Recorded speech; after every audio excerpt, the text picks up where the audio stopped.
Is it right to say that he is frustrated with the performance of some of the cabinet secretaries? Yun po ang lumalabas. Thank you. It's time to realign government with the people's expectations. President Ferdinand R. Marcos Jr. has called for the courtesy resignation of all cabinet secretaries in a decisive move to recalibrate his administration following the results of the recent elections. This is not business as usual, the president said. The people have spoken and they have expect results, not politics, not excuses. We hear them and we will act. The request for courtesy resignations is aimed at giving the president the elbow room to evaluate the performance of each department and determine who will continue to serve in line with his administration's recalibrated priorities. This is not about personalities, it's about performance, alignment, and urgency. Those who have delivered and continue to deliver will be recognized. But we cannot afford to be complacent. The time for comfort zones is over. This step marks a clear transition from the early phase of governance to a more focused and performance-driven approach. The president emphasized that while many have served with dedication and professionalism, the evolving needs of the country require a renewed alignment, faster execution, and a results-first mindset. Government services will remain uninterrupted during this transition, and the president reiterated that stability, continuity, and meritocracy will guide the formation of his leadership team moving forward. With this bold reset, the Marcos administration signals a new phase, sharper, faster, and fully focused on the people's most pressing needs. So, hindi na po siguro natin ikakagulat ang pagtawag po ng courtesy resignation ng Pangulo sa kanyang mga cabinet secretaries, heads of agencies with cabinet rank, other heads of agencies, and presidential advisors and assistants. Handa na po tayong tumugon sa inyong mga katanungan. First question, Crisel Insigne, IBC 13. Hello po, Yusek. How this courtesy call will affect the ongoing projects and programs of the administration po? Maliwanag din po ang sinabi ng Pangulo, hindi po maaapektuhan kung ano po ang pending at existing projects habang ito ay may transition. At tuloy-tuloy lamang po ang pagtatrabaho ng mga cabinet secretaries at ng mga tao sa gobyerno. At mas maganda po itong mapakita rin ng ating mga heads of agencies, cabinet secretaries, na sila ay naaayon sa goal ng Pangulo. Ipakita nila na sila ay dapat na matantili bilang parte ng administrasyon ng ating Pangulo. Sabi nga natin, walang puwang ang tamad at korap sa administrasyon ni Pangulong Marcos Jr. Ace Romero, Philippine Star. Yusek, nabanggit sa statement na it's something that has got to do with the election results. Ano po ba yung resulta ng election na mukhang hindi yata natuwa ang Pangulo at nag-trigger ng ganitong call for resignation? Aminado ang Pangulo na kulang sa kanyang paningin, na kulangan siguro ang taong bayan sa naging performance ng gobyerno, kaya hindi nila nakuha yung pinaka-target na numero, especially sa Senado.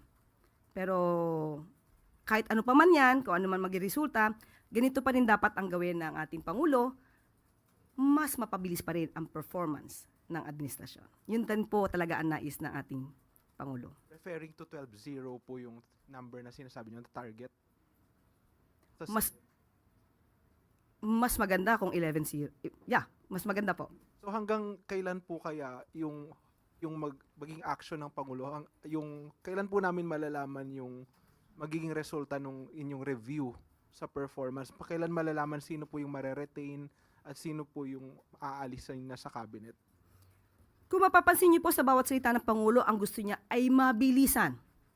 So asahan niyo po ang mas mabilis na aksyon dito. Hintayin na lamang po natin dahil ka-announce lamang po ito kahapon. Salamat po. Alvin Baltasar, Radyo Pilipinas. Yusek, I believe doon sa part ng courtesy resignation na iniutos ng Pangulo, i-reviewin yung kanilang performance. Ang tanong ko, Yusek, sino-sino yung bubuo doon sa review committee? Ano yung composition nila? Sino-sino sila? Ibibigay na lang po namin ang detalye patungkol dito at ibabato namin ang katanungan na yan sa Office of the Executive Secretary. Yusek, follow-up na lang. Doon sa mga nagbigay ng resignation, hindi namin nakita yung Office of the Solicitor General. Just to... kahit meron na, please enlighten us. Kasama ba ang Office of the Solicitor General sa miyembro ng gabinete ng administrasyon? Opo, kasama po ang Office of the Solicitor General na kailangan mag-submit ng courtesy resignation. Next question, Jean Mangalus, philstar.com. Good morning. What are the metrics? We know that we want fast action from these cabinets, cabinet secretaries, but some of their agencies are for long-term action. So, ano yung metrics na tinitingnan ng Pangulo? Unang-una kung gano'n nga ba kabilis ang kanilang performance at kung may issue ba tungkol sa korupsyon. Importante po yan. So, hindi lamang performance to, titignan din po nila kung nagkakaroon ba ng issue tungkol sa anomalya sa kanilang pag-handle ng kanilang agency. There are reports that this shakeup is targeted towards specific secretaries. How true is this? We have no update on that. If there is really a target secretary regarding this request for courtesy resignation, there's none as of the moment. Tristan Nodalo, Newswatch. Hello po, Yusek. Good morning. Ma'am, ito po bang desisyon ng Pangulo is also one way of showing na, di ba yung nabanggit niya sa podcast niya, he wants to be respected, pero nasabi niya baka mas gusto niyang feared ang next na approach niya. And then si Senator-elect Ping Lacson sabi kailangan ng Pangulo ng bastonero sa government para talagang may matakot. But ito po ba ipagpapakita ng Pangulo na hindi niya kailangan ng bastonero because siya kaya niya pong mag-act ng sarili niya or mag-decide? Bilang presidente, hindi po talaga dapat sinasabi na kailangan ng bastonero. Mismong presidente mismo ang bastonero. At yan po ay aasahan natin. Ngayon po na nagsalita ang Pangulo na kinakailangan po ng mas mabilis at malinis na administrasyon, mapapakita po yan ng Pangulo. Di po niya kailangan bastonero. Siya na mismo po ang bastonero. Siguro na lang po baka sa ibang kritiko ng Pangulo gamitin tong mass resignation or courtesy resignation ng cabinet secretaries. Yung timing po nung decision na to, why is it, ito yung nakita ng Pangulo na best timing to do a revamp of his cabinet secretaries? Tandaan po natin, nung una pa lamang po ako na-appoint as a press officer, nabanggit na po natin yan kung may kinakailangang mga revamp. Sabi ko wala pa pong update pero talagang yan po ang ginagawa ng Pangulo, makita at ma-monitor ang trabaho ng kanyang mga heads of agencies at mga departments. So hindi lamang po ito ngayon. Talaga pong nire-review. Tandaan po natin, marami na natatanggal bago pa nagkaroon ng eleksyon.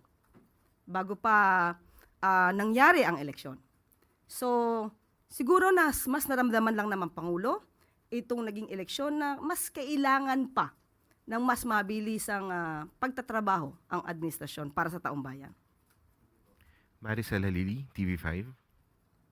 Yusek, magandang umaga. Paglilinaw lang po yung sinabi nyo kanina na walang pagtigil doon sa program ng gobyerno. So, ibig sabihin, the cabinet secretary will still hold their post until makapag-appoint ng panibago si Presidente. Yes, mananatili sila sa kanilang posisyon. Siguro ito yung tamang panahon para ipakita nila na dapat sila manatili sa kanilang posisyon. Pero kapag nakita po talaga ng Pangulo na hindi mo deserve ang iyong posisyon, you will be out. Mm-mm. Pero Yusek, how frustrated is the president for him to lead into this direction, asking all the cabinet to submit their courtesy resignation? And how big a factor is his most recent approval ratings?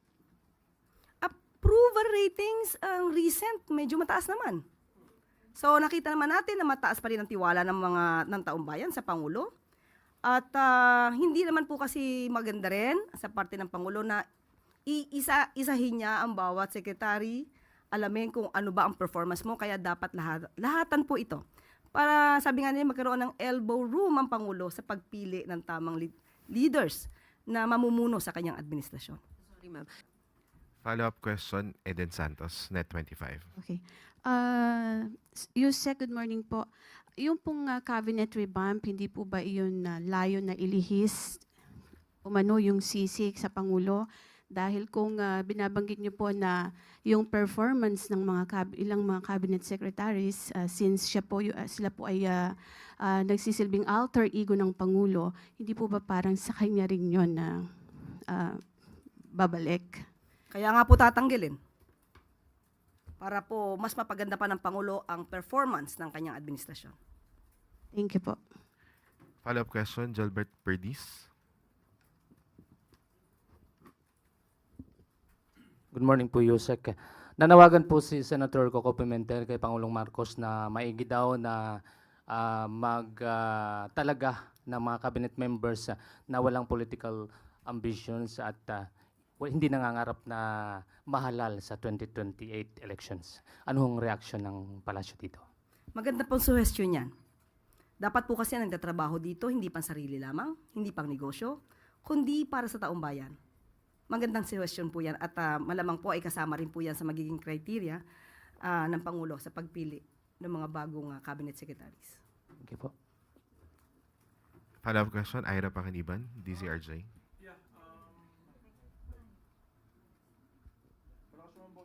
Oo nga. I can hear you. No, I was just going to ask Yusek, no.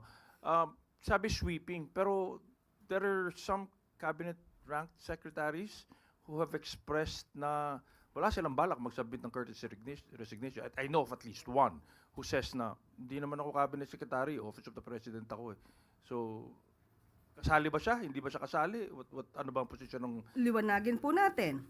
All cabinet secretaries, heads of agencies with cabinet rank, other heads of agencies kahit hindi kayo secretary, and presidential advisors and assistants. So, kasama po, kung sino man po yung binabanggit nyo po, hindi ko po alam kung sino yan, pero wag niya pong, kung magandang performance niya, pero kung siya po ay nasa listahan po, ang kanyang posisyon ay nasa listahan, wag po naman sana magmatigas, if ever.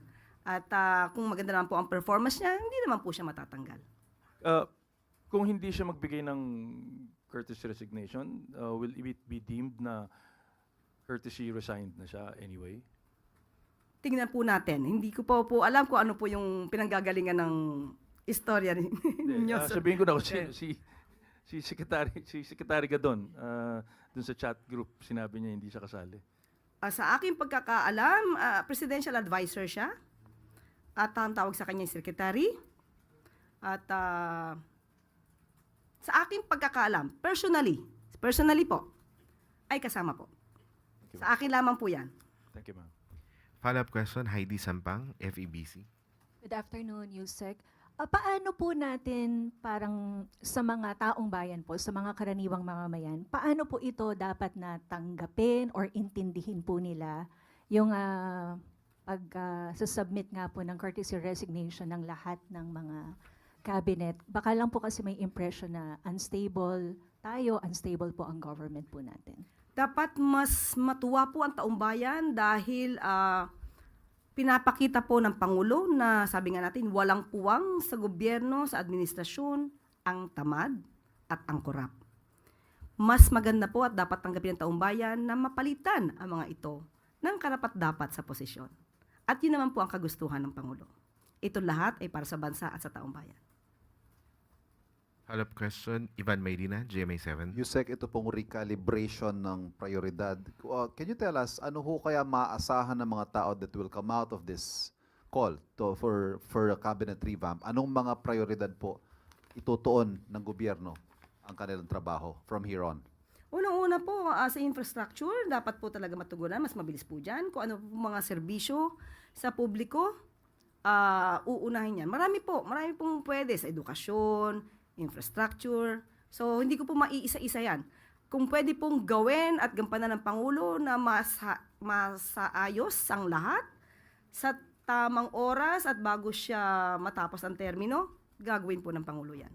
At ito ho ba ang panahon na makikita natin from here on again, yung sinasabi ng Pangulo na marahil kailangan ng mas mabagsik pamumuno?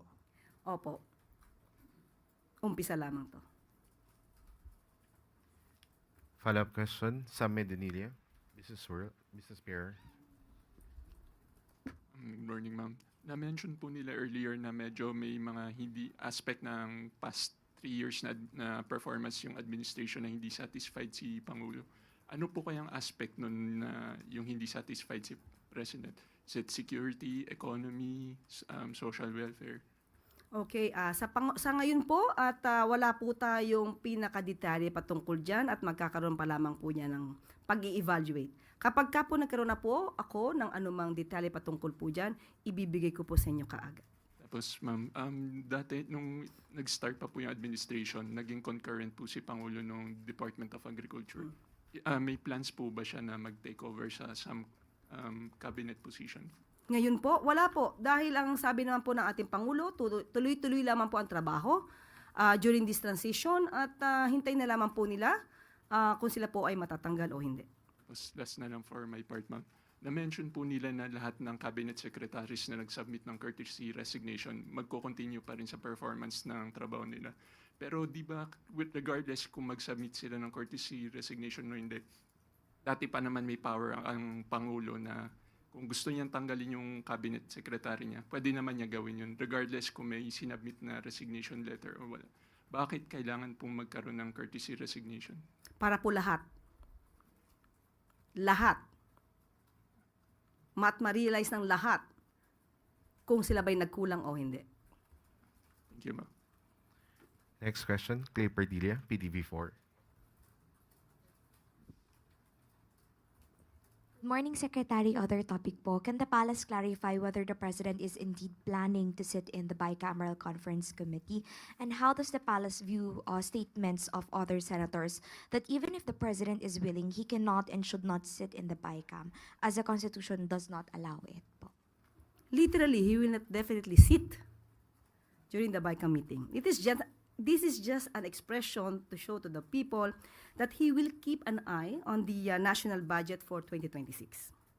So it should be at least, it should be based on the priorities of the government. The budget should be based on the priorities of the government, and it should prioritize the shovel-ready projects of the government. So yun lamang po. Follow-up question, Ace Romero, Philippine Star. So apparently, yung sinabi po na uupo si Pangulo sa BICAM, tututukan, ang ibig sabihin po, no? Tututukan yung BICAM to ensure na yung priorities ay masusunod at hindi mangled yung budget. How confident is Malacanang that the next budget process will not experience yung nangyari noong 2025 wherein you have to meet with cabinet members after the approval of the budget to think of ways on how to fund the programs that were deprived or stripped of funds by some lawmakers? How confident na hindi mangyayari ulit yung this budget season? Kaya nga po nagsalita ang Pangulo na tututukan ito. But are you optimistic na it won't happen again or meron pa rin kayong concerns na baka magkaroon pa rin ng ganong mga senaryo? I do not want to answer hypothetical questions. Hindi natin sinasabi na negatibo. But we should always be optimistic.